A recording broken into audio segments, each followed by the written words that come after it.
Now, do you think women should tie their hair in the place of worship, in the place of trying to honor God and all of that? Now, is it a sin if women do not tie their hair? Now, these are what we are going to look at in this video. And if you have not yet subscribed, do well to subscribe and hit the notification bell for information that is going to come your way, such as this. Let's jump right into the video.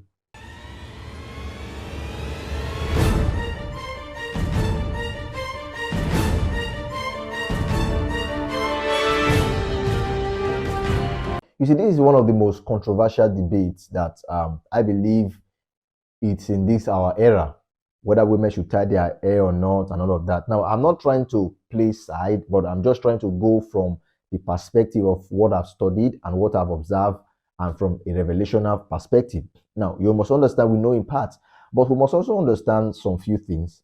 When it comes to understanding the Bible, we must understand the Bible from a contextual point of view. You see, the scripture said women should tie their hair and all of that. I'm going to read a particular verse of the Bible to every one of us so we understand. Now, we must understand the Bible from a perspective of a context, and from a perspective of a societal, and from a perspective of revelation. All right. Now, first of all, this scripture, 1 Corinthians chapter 11, and if I read, it says, that's from verse 5.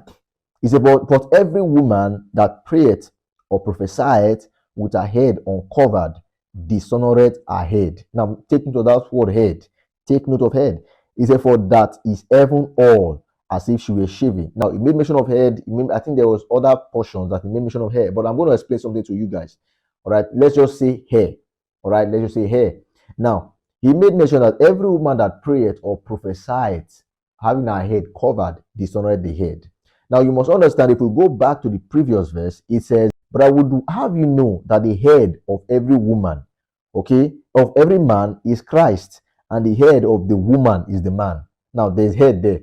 Now we understand that there is an understanding that the head being spoken of in verse 5 is referring to the man.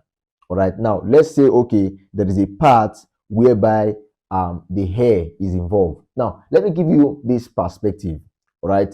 We have understand that verse 5, talking about the woman praying or prophesied that the head must be uncovered, must be covered rather.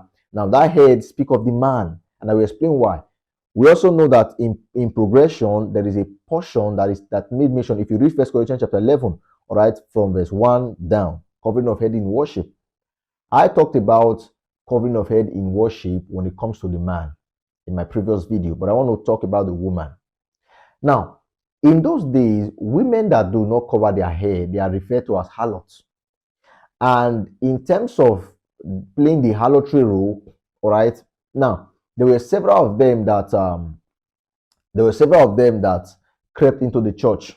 All right, there were several of them that came in the fold, and those several of them, they were being referred to as a harlot. You know the Jew, the custom of the Jew and all of that. So when they came into the fold, all right, women, they were, because they used the church in Corinth, they used their liberty as an act of, oh, I can do whatever I want, I can do whatever I want. So certain things displeased their husband, because now they have seen their wife, the wife that went to church and came back, the wife having her hair uncovered.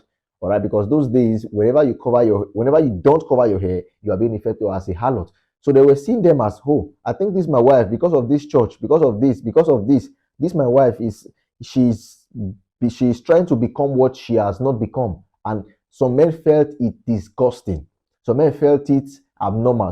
Because some men, even if they were still in church, they have this strict adherence to laws. All right, whether they were pagan, whether they were whatever, but they have strict adherence to law. So it caused a fight between the men and the church. It caused quite a debate. And Paul said, come, let's strike a balance, because this portion of the scripture is a balance. Now let's strike a balance.